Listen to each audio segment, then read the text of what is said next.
This is how my posture used to look. And as you can see by watching this is how my posture looks like now. And it didn't take an elaborate 30-minute posture correcting routine that you usually see on videos. All it took was doing 3 simple things that anyone can do to fix their posture after you spent maybe the bulk of your life looking like a hunchback. In this video, I'm going to show you my exact step-by-step process that I've used to finally fix my posture and how you can do it too without having to waste your entire morning trying to make it happen. Now, what you have to understand is that good posture is largely a myth. While most people think that good posture is standing straight, having your shoulder blades back, and looking like a straight line the entire time, that's not necessarily conducive to living a good lifestyle. You see, even though someone may give you the cues to stand up straight, or to pull your shoulder blades back, or to lift your chest up, you're going to do it for a very small period of time, but over the course of time, you're just going to revert back to your original posture. So the thing that we have to understand is that posture is not a one-size-fits-all type of process. It is different from every single person that you're going to meet. And one of the best pieces of advice that I got about posture is that the best posture is the next one that you're in. And what that means is just switching up your positions from time to time when you're sitting at your desk, when you're standing up. It's not really holding a position, but actually switching to different positions that make you feel comfortable. So what is good posture? Well, according to Dr. Scott Malozzi, who is a spinal surgeon at UConn, he says that having your head centered above your pelvis with your feet in line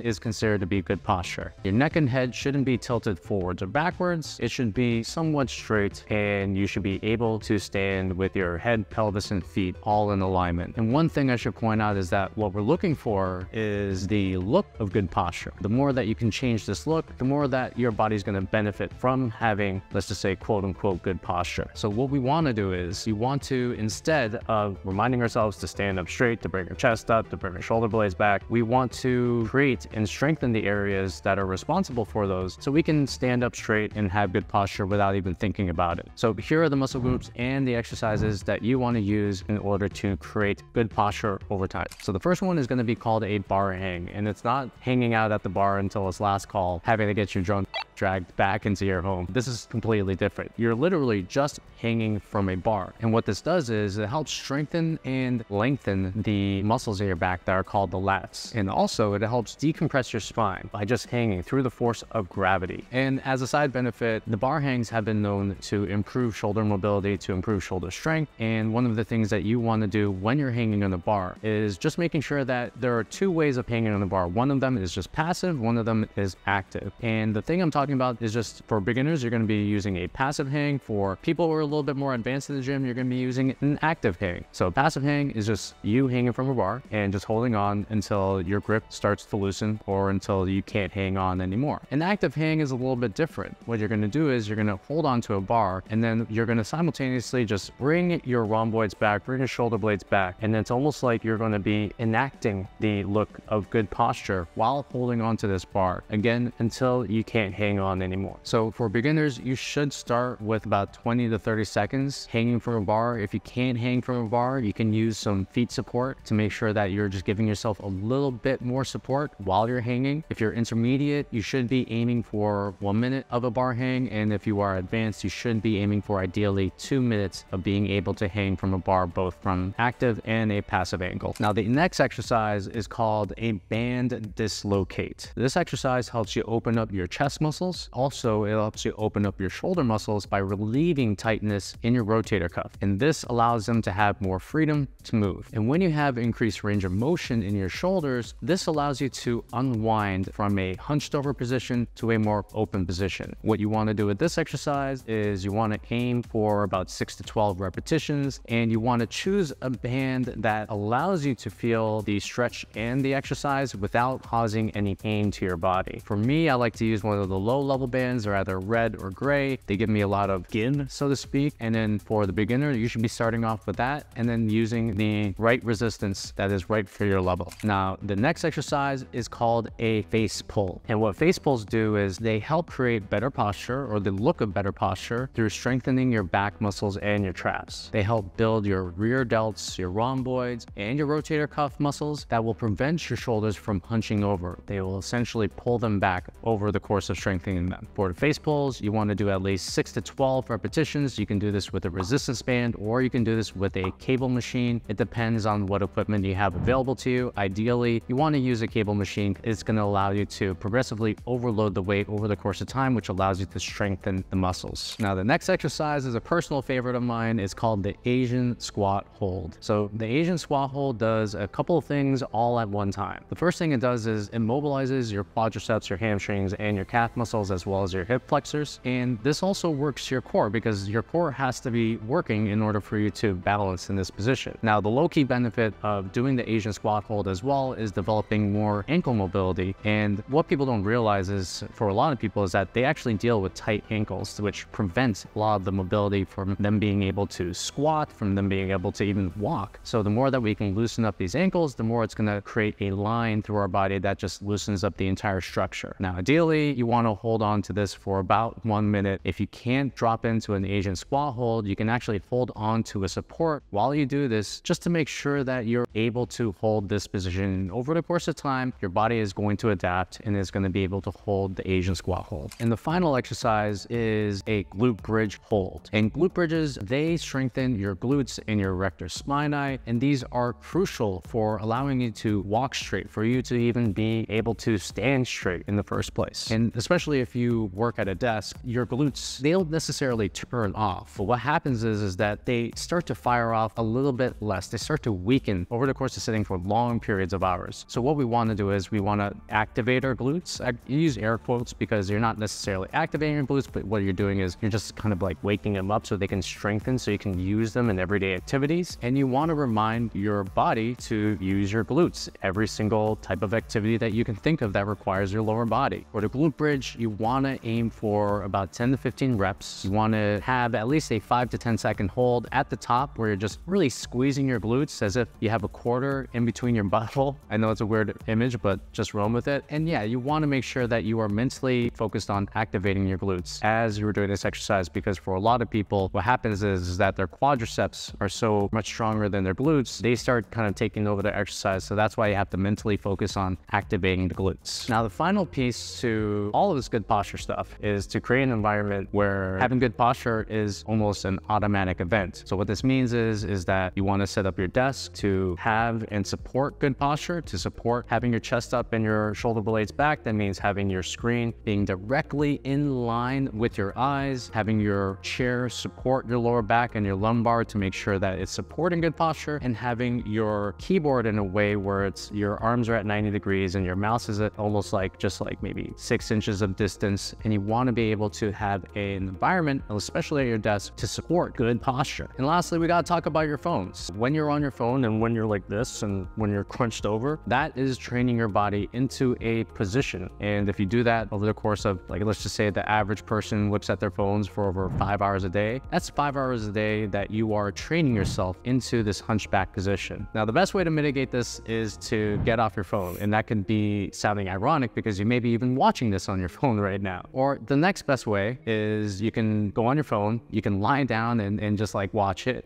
which will sort of support good posture. You can keep your phone at eye level, but you do want to be able to look at your phone in the way that supports the posture that you want. So that's exactly how you can fix your posture and not have to worry about it for the rest of your life. Now, one thing I have to mention about all these exercises is that they are habitual. They are done over the course of time, and that's where you get the most benefit out of them. It's not like you do it once and be like, all right, I got good posture, it's great. No. You want to be consistent when you are doing these. That is where you're going to get the most benefit. And if you like this video and you want to learn more about how to be a high performer, then click the first link in the description below and sign up for my free newsletter. Every week, I send an email out to 215,000 high performers and give you insights on how to increase energy, to get lean, and to boost your performance and focus so that you're becoming the best version of yourself. So click the link below and get free access to the newsletter. And make sure to like and subscribe to this video to get more content from me. With that being said, I will see you at the next video. Peace.